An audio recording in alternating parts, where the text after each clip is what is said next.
Hello friends, CKD stock market news channel के अंदर आप सभी का स्वागत करता हूं। और आज मैं आपके सामने टोटल 4 फोकस्ड फंड्स की बात करने वाला हूं। अब मेरे मित्र सबसे पहले बात करेंगे ये फोकस्ड म्यूचुअल फंड्स होते क्या हैं। तो मैं आपसे बताना चाहूँगा कि कई बार इन्वेस्टर्स ये चाहता है कि मुझे रिटर्न तो ज़्यादा मिले पर मेरा जो पैसा है वो लार्ज कैप या इंडेक्स फंड के अंदर जाए। तो इस वजह से अगर आप ऐसा सोचते हो तो डेफिनेटली इसके लिए आपको केवल फोकस्ड फंड्स को सेलेक्ट करना होगा, क्योंकि जो फोकस्ड फंड्स के अंदर जो फंड मैनेजर होता है वो बहुत ही लिमिटेड शेयर्स को रखता है, साथ ही साथ बहुत ही लिमिटेड वो सेक्टर्स के अंदर पैसा डालता है। तो लिमिटेड सेक्टर हो जाते हैं और उनके अंदर लिमिटेड जब शेयर्स हो जाते हैं तो इसकी वजह से रिटर्न कई बार ऐसा होता है कि बहुत ज़्यादा देखने को मिलता है, और ये रिटर्न इंडेक्स फंड और लार्ज कैप से अच्छा रिटर्न ये फोकस्ड फंड डिलीवर करके दे जाते हैं। तो होप्स हो कि ये चीज़ आपको क्लियर हो गई होगी, बिल्कुल क्रिस्टल क्लियर हो जानी चाहिए। तो अब बात करेंगे भारत देश के अंदर 4 ऐसे फोकस्ड फंड जिन्होंने पिछले 10 सालों में बहुत अच्छा रिटर्न अपने इन्वेस्टर्स को डिलीवर करके दिया है। तो मेरे भाई सबसे पहले आप देखिए quant focused fund direct plan growth. जी हाँ, quant focused fund direct plan growth 394 crore का इनका असेट साइज है। जी हाँ, आप कह सकते हो कि काफ़ी सारे बहुत सारे कम इन्वेस्टर्स का पैसा पड़ा हुआ है, केवल 394 करोड़ रुपए ही आया है। पर मेरे मित्र क्वांट असेट मैनेजमेंट कंपनी एक ऐसी असेट मैनेजमेंट कंपनी है जो इन्वेस्टर्स के अंदर धीरे धीरे अपना ट्रस्ट बढ़ा रहा है। जैसे जैसे ट्रस्ट आगे बढ़ेगा वैसे वैसे इनका जो असेट साइज है वो भी आगे बढ़ते हुए देखने को मिलेगा। पर डेफिनेटली चूंकि हमें पता है कि क्वांट असेट मैनेजमेंट कंपनी एक बेहतरीन असेट मैनेजमेंट कंपनी है और साथ ही साथ जो इसका फोकस्ड फंड है वो भी बेहतरीन रिटर्न प्रोवाइड करके दे रहा है, तो डरने वाली कोई बात है ही नहीं। 0.76% का ये आपसे एक्सपेंस रेशियो चार्ज करके चल रहे हैं। 1% से कम है एक्सपेंस रेशियो, जो कि दिखाता है कि फंड के अंदर कंसिस्टेंसी और रिटर्न अभी आगे चल के बात करेंगे। 9.72% का ये कैश होल्ड करके चल रहे हैं। निफ्टी 500 टोटल रिटर्न इंडेक्स को इन्होंने बेंचमार्क के तौर पर रखा हुआ है। प्लान आपका ग्रोथ है, 15 दिन के अंदर निकलने की चेष्टा करेंगे तो 1% का आपसे एग्जिट लोड पड़ जाएगा। वहीं अगर आप पिछले 10 सालों में देखेंगे तो 1 लाख रुपए को इस म्यूचुअल फंड ने 5,27,000 रुपए बना दिया है। अब आप क्वांट फोकस्ड फंड का एनएवी देखो, नेट एसेट वैल्यू देखो 70 रुपए का है। 1 साल में रिटर्न देखो 19% का सीएजीआर, 3 साल में 28% का सीएजीआर, 5 साल में देखिए 18% का सीएजीआर, और जबकि मैं मैक्सिमम बात कर रहा हूं तो 17% के सीएजीआर के हिसाब से इस म्यूचुअल फंड ने रिटर्न डिलीवर करके दिया है। अब देखिए, जैसा कि मैंने आपसे कहा कि एक फोकस्ड फंड रिटर्न आपको अच्छा बना के देता है, पर कहीं ना कहीं जो सेफ्टी होती है वो सिमिलर ही रहती है, जस्ट लाइक आपका लार्ज कैप और इंडेक्स फंड। अब इंडेक्स फंड में जो आपको मैक्सिमम रिटर्न डिलीवर करके मिलता है वो 12-13% के आसपास का मिलता है। लार्ज कैप के अंदर हम 14-15% के आसपास का एक्सपेक्ट कर सकते हैं, पर देखिए यहाँ पर 17% का रिटर्न, 17% के सीएजीआर के हिसाब से रिटर्न मिल रहा है। तो इस पार्ट से केवल आपको ये शिक्षा मिलती है कि अगर आपको रिटर्न ज़्यादा चाहिए, पर जी हाँ इंडेक्स फंड और लार्ज कैप के अलावा सेफ्टी भी आपको सिमिलर चाहिए, तो डेफिनेटली इसके लिए आप फोकस्ड फंड को सेलेक्ट कर सकते हो। चलिए नेक्स्ट म्यूचुअल फंड पर चलते हैं। नेक्स्ट म्यूचुअल फंड पर चलिए, ये देखिए Franklin India focused equity fund direct plan growth. जी हाँ, Franklin India focused equity fund direct plan growth की बात करेंगे तो 9,529 करोड़ का इनका असेट साइज है। 0.96% का ये एक्सपेंस रेशियो आपसे चार्ज करेंगे। देखिए, एक्सपेंस रेशियो एक खर्चा होता है जो कि फंड मैनेजर आपसे चार्ज करता है आपके पैसे को मैनेज करने के लिए। 4.89% का ये कैश होल्ड करके चल रहे हैं। निफ्टी 500 टोटल रिटर्न इंडेक्स को इन्होंने बेंचमार्क के तौर पे रखा है। प्लान आपका ग्रोथ है। 1 साल के अंदर निकलने की चेष्टा करोगे तो आपसे 1% का एग्जिट लोड पड़ जाएगा। और अब देखिए, अगर हम पिछले 10 सालों में बात करेंगे तो इस म्यूचुअल फंड ने 1 लाख रुपए को 5,03,000 रुपए में कन्वर्ट कर दिया, यानी कि पिछले 10 सालों में 503% का रिटर्न इस म्यूचुअल फंड ने अपने इन्वेस्टर्स को डिलीवर करके दिया है। अब देखिए आप फ्रैंकलिन इंडिया फोकस्ड फंड के नेट एसेट वैल्यू की बात करेंगे तो 89 रुपीज़ का है। रिटर्न देखिए, 1 साल में 19% का सीएजीआर, 3 साल में 31% का सीएजीआर, 5 साल में 18% का सीएजीआर और मैक्सिमम देखिए 18% का सीएजीआर।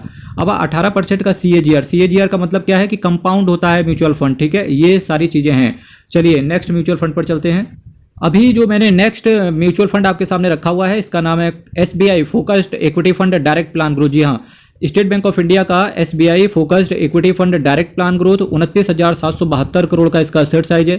0.74% का ये आपसे एक्सपेंस रेशियो चार्ज करके चलेंगे। 4.89% का ये कैश होल्ड करके चल रहे हैं। S&P BSE 500 total return index को इन्होंने बेंचमार्क के तौर पे फॉलो किया है। प्लान आपका ग्रोथ है। 1 साल के अंदर निकलने की चेष्टा करेंगे तो 1% का आपसे एग्जिट लोड पड़ जाएगा। अब देखिए मेरे भाई, अगर पिछले 10 सालों में बात करेंगे तो 1 लाख रुपए को इन्होंने 4,76,000 रुपए बना दिया है, यानी कि 476% का रिटर्न पिछले 10 सालों में। एसबीआई असेट मैनेजमेंट कंपनी का एसबीआई फोकस्ड फंड के नेट एसेट वैल्यू को देखिए 294 रुपए का है। 1 साल में रिटर्न देखिए एक साल में रिटर्न देखिए 17% का CAGR, 3 साल में देखिए 23% का CAGR, 5 साल में बात करेंगे 17% का CAGR, मैक्सिमम जबकि बात कर रहे हैं तो 15% का CAGR। आप 15% का CAGR जो लोग स्मॉल कैप कैटेगरी के म्यूचुअल फंड्स में इन्वेस्ट करते हैं वो कहेंगे यार ये तो बहुत कम है, पर मेरे भाई रिस्क भी आप कहाँ ले रहे हो इतना, ठीक है, इस चीज़ को ध्यान रखना। देखिए अभी एक कमेंट आया था मेरे पास, अतुल का कमेंट था शायद, कि वो बोल रहा था कि बड़े वाले हो समथिंग लाइक दैट, तो वो मैंने तो इग्नोर कर दिया।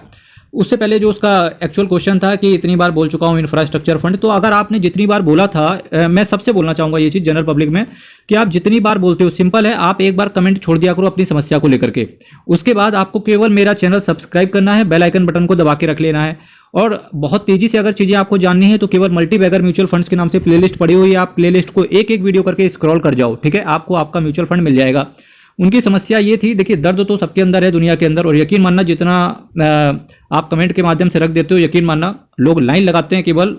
अब CA प्रोफेशन कैसा है ये आपको पता ही होगा, ठीक है, लोग लाइन लगा के एडवाइस लेने आते हैं, ठीक है, तो फिर भी चलिए उस चीज़ को इग्नोर करेंगे, और ना ही मैं अपनी पावर दिखाऊंगा क्योंकि LLB की डिग्री भी ऊपर टंगी हुई है, ठीक है। तो पावर ना दिखाते हुए मैं आपसे बताऊंगा यहाँ पर कि देखिए उनका डाउट ये था एक्चुअल में कि इंफ्रास्ट्रक्चर फंड से रिलेटेड म्यूचुअल फंड, अगर वो एक बार प्लेलिस्ट को स्क्रॉल कर लेते तो वो अपना 1.5 चम्मच खून न जलाते, जिसकी वजह से उन्हें हो सकता है एप्पल बनाना सब कुछ खाना पड़े, ठीक है। तो आप एप्पल बनाना खाइएगा आराम से, कोई दिक्कत नहीं है यहाँ से, बस थोड़ा सा क्या करना है आपको, मर्यादा रखनी है। मैं मर्यादा चाहता हूँ यहाँ पर, ठीक है, क्योंकि मैंने जिंदगी भर में केवल एक चीज़ सीखा है लाइफ में, ठीक है, वो एक चीज़ क्या है, 3 वर्ड क्या है, HHD, hard work, honesty and discipline. अगर आप इन 3 चीज़ों को फॉलो करेंगे तो डेफिनेटली लाइफ में आप किसी भी पायदान पर पहुंच जाएंगे। नहीं फॉलो करेंगे तो सिंपल है, आपका अपना जीवन है, कोई दिक्कत नहीं है, मैं मर्सिडीज से आऊँगा, ठीक है, और आप बगल में जा रहे होंगे ऐसे ही, हम भी कहेंगे निकलो भाई क्या दिक्कत क्या है। तो ये चीज़ें हैं थोड़ा सा, ठीक है। तो इंफ्रास्ट्रक्चर फंड, हालांकि मैंने वीडियो फिर टैग कर दिया नीचे कमेंट बॉक्स में कि एक बार इसको वीडियो देख लेते। 15-20 दिन पहले ही, बल्कि शायद 1-1.5 महीना पहले ही मैंने वो वीडियो लॉन्च किया था। यकीन मानना मेरे भाई, ये जनरल पब्लिक में बताऊंगा आपसे कि इस चैनल पे आपको, आपके दिमाग में कोई भी म्यूचुअल फंड आए, सबसे पहले आपको क्या करना है, एक बार मल्टी बैगर म्यूचुअल फंड्स के नाम से प्लेलिस्ट पड़ी हुई है, आप उस प्लेलिस्ट को विजिट करो। यकीन मानना प्लेलिस्ट में 300-350 वीडियो हैं, ठीक है, आपको हर जो भी आपके दिमाग में म्यूचुअल फंड चलेगा उस प्लेलिस्ट में आपको मिल जाएगा। क्योंकि मैंने केवल लाइफ में एक चीज़ सीखी है, FINANCE, केवल फाइनेंस पढ़ा है बस। हालांकि डिग्री मेरे पास लॉ की भी है, फाइनेंस की भी है, इकोनॉमिक्स में भी है, टैक्सेशन में भी है, ठीक है, और उसके बाद सभी के जो सर्टिफिकेट्स वगैरह हैं वो भी हैं अपने पास।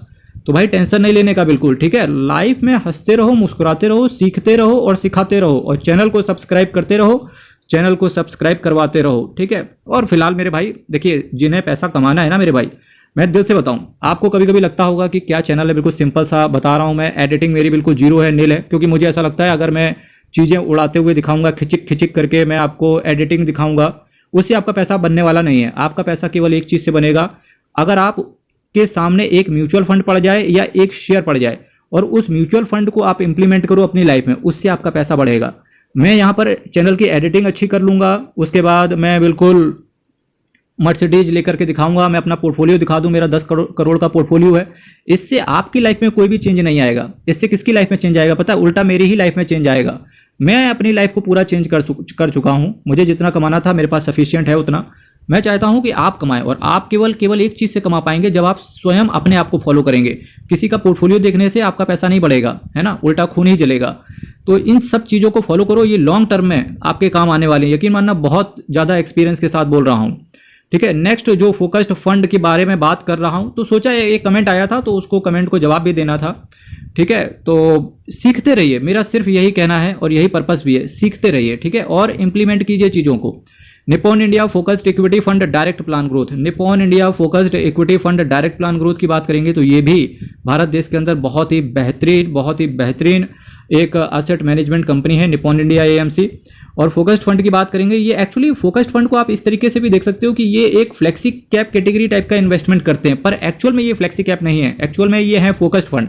अब फ्लेक्सी कैप और फोकस्ड फंड को क्या अलग बनाता है कि फ्लेक्सी कैप के अंदर फंड मैनेजर के हाथ में एक फ्लेक्सिबिलिटी रहती है कि वो लार्ज कैप, मिड कैप और स्मॉल कैप के अंदर पैसा डाले। यही सेम चीज फोकस्ड फंड में भी होती है, पर फोकस्ड फंड में जो नंबर ऑफ शेयर्स होते हैं वो लिमिटेड होते हैं, जो नंबर ऑफ सेक्टर्स होते हैं वो लिमिटेड होते हैं। तो इसकी वजह से इनका रिटर्न ऊपर चलते हुए देखने को मिलता है। 7,141 करोड़ का इनका असेट साइज है, 1.16% का ये एक्सपेंस रेशियो चार्ज करके चल रहे हैं। अब आपका एक क्वेश्चन आ जाएगा कि सीकेडी जी एक्सपेंस रेशियो 1.16% का है, ये तो बहुत ज़्यादा हो गया, अभी रिटर्न पे ले चलूंगा तब आप कहेंगे ठीक है इतना तो हम दे सकते हैं। 5.06% का ये कैश होल्ड करके चल रहे हैं। S&P BSE 500 total return index को इन्होंने बेंचमार्क के तौर पे ले रखा है। प्लान आपका ग्रोथ है 10% से ज़्यादा के अगर आप यूनिट बेच दोगे और 12 महीने के अंदर निकलने की चेष्टा करोगे तो 1% का अलग से आपसे एग्जिट लोड पड़ जाएगा।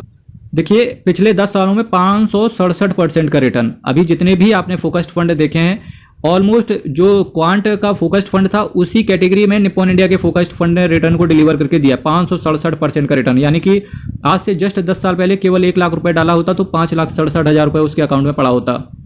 नेट असेट वैल्यू की बात करेंगे 101 रुपए का इसका एनएवी चल रहा है। एक साल में रिटर्न देखो 17% का CAGR, 3 साल में 29% का CAGR, 5 साल में 17% का CAGR और मैक्सिमम देखिए 17% का CAGR। तो अगर आप फोकस्ड फंड की तलाश में थे या ऐसे म्यूचुअल फंड की तलाश में थे जहां पर आपका रिटर्न अच्छा मिले, पर जी हाँ वो फंड जो है वो इंडेक्स फंड और लार्ज कैप कैटेगरी के म्यूचुअल फंड्स हैं नहीं होने चाहिए, तो डेफिनेटली आपकी आज समस्या खत्म हो गई। 4 फोकस्ड फंड की मैंने बात करी और यकीन मानना इन 4 फोकस्ड फंड के अलावा आप कोई भी आपके पास फोकस्ड फंड है तो डेफिनेटली आप उसका इलाज और उसका ट्रीटमेंट करवाइए क्योंकि वो खराब हो सकता है। इस क्वेश्चन को लिए बिना तो मैं रह ही नहीं सकता था। अजय वेरोकर जी का मैसेज आया है, सर मैं आपके सारे वीडियोस देखता हूं, थैंक यू। 15 साल के लिए मेरा पोर्टफोलियो सही है क्या? देखिए axis mid cap fund regular plan, तो सबसे पहले आपको देखिए मैंने यहाँ पर आपके जो आपने भेजा है ये, तो सबसे पहले मैंने एक आपको यहाँ पर ट्रीटमेंट और इसका इलाज ये करना है आपको। देखिए सबसे पहला इलाज कि आपके पास काफ़ी सारे रेगुलर प्लान हैं। रेगुलर प्लान में आपका कुछ भी पैसा नहीं बनता है और यकीन मानना जिसके थ्रू यानी कि जिसने भी आपको ये रेगुलर प्लान दिलाया है इसमें उसका पैसा बन रहा है, ठीक है। तो इस चीज़ को ध्यान रखना, म्यूचुअल फंड डिस्ट्रीब्यूटर का पैसा बन रहा है काफ़ी, ठीक है, आपका भले पैसा ना बने। और डेफिनेटली और तो सबसे पहले आपका इलाज क्या होना चाहिए है ना, तो सबसे पहले क्या करना है आपको, जो आपके पास जितने भी रेगुलर प्लान है, ठीक है, इन सब को हटा के आप डायरेक्ट प्लान के अंदर आओ, ठीक है। पहला तो ये ट्रीटमेंट कर लेना है। एक्सिस मिड कैप फंड देखिए रेगुलर प्लान है आपके पास, डायरेक्ट प्लान जैसा कि मैंने कहा। अगर एक्सिस मिड कैप की बात करेंगे तो फंड ठीक है, अच्छा नहीं है पर ठीक है, 18% के आसपास का CAGR है। HDFC बैलेंस एडवांटेज फंड, मेरे भाई ये HDFC का जो बैलेंस एडवांटेज फंड है ये होता है मेरे भाई जो लोग पेंशनर्स हैं जिनका एज 50 साल से ऊपर है। अगर आपका एज 50 साल से ऊपर है, ठीक है, तो आप बैलेंस एडवांटेज फंड को सेलेक्ट करो, अगर नहीं है तो आप दूसरे फंड्स को सेलेक्ट करो। हालांकि HDFC बैलेंस एडवांटेज फंड बहुत अच्छा है। HDFC स्मॉल कैप, देखिए स्मॉल कैप अगर आपको 4-5 साल के लिए रुकना है तो HDFC का स्मॉल कैप अच्छा है, अदरवाइज आप दूसरे स्मॉल कैप को सेलेक्ट करो। निप्पॉन इंडिया का लार्ज कैप फंड, जैसा कि मैंने कहा लार्ज कैप फंड उन्हीं को सेलेक्ट करना चाहिए जिनका एज 45-42 साल से ऊपर है। अगर आपका एज ऐसा है तो लार्ज कैप फंड आपके लिए सही है, क्योंकि देखिए अगर आपको लार्ज कैप चाहिए for the purpose of security तो डेफिनेटली इसकी जगह पे आपको मल्टी कैप लेना चाहिए। क्वांट स्मॉल कैप फंड, ये क्वांट स्मॉल कैप तो अच्छा है पर रेगुलर प्लान के थ्रू ये गलत है, आप इसका डायरेक्ट प्लान खरीदो। Tata small cap fund regular plan है इसका आपके पास, ठीक है, तो इसका रेगुलर प्लान को अवॉइड करके डायरेक्ट प्लान लो। हालांकि टाटा स्मॉल कैप अच्छा है। ICICI prudential equity and debt fund annual IDCW, देखिए सबसे पहले IDCW वाले जितने भी प्लान है ये डिविडेंड प्लान है, इस पर आपको डिविडेंड मिलेगा, मेरे भाई मत लो, बेकार है। Motilal Oswal Nifty mid cap 150 index fund, देखिए आपने जो अपना पोर्टफोलियो बना रखा है ये इस तरीके का है कि जिसका एज हो चुका हो 50 साल के ऊपर का, ये ओवरऑल जो पोर्टफोलियो है, तो कृपया करके इसका ट्रीटमेंट करवाएं, ठीक है। अपने जो फाइनेंशियल एडवाइजर है उससे पूछें, तो कह देना भाई मेरा एज ऐसा है, मुझे 15 साल के लिए चाहिए, क्या बता रहे हो यार 50 साल से ऊपर वाला पोर्टफोलियो। और दूसरा रेगुलर प्लान की जगह डायरेक्ट प्लान खरीदो, ठीक है। तो ये आपका हो गया। यहाँ से पर्सनल बात करनी है तो यूट्यूब के अबाउट सेक्शन में जाना, वहां पर मेरा व्हाट्सएप नंबर लिखा हुआ है, आप मेरे से कनेक्ट कर सकते हो। हर हर महादेव, अयप्पा शरणम, हरि शरणम, बहुत बहुत धन्यवाद।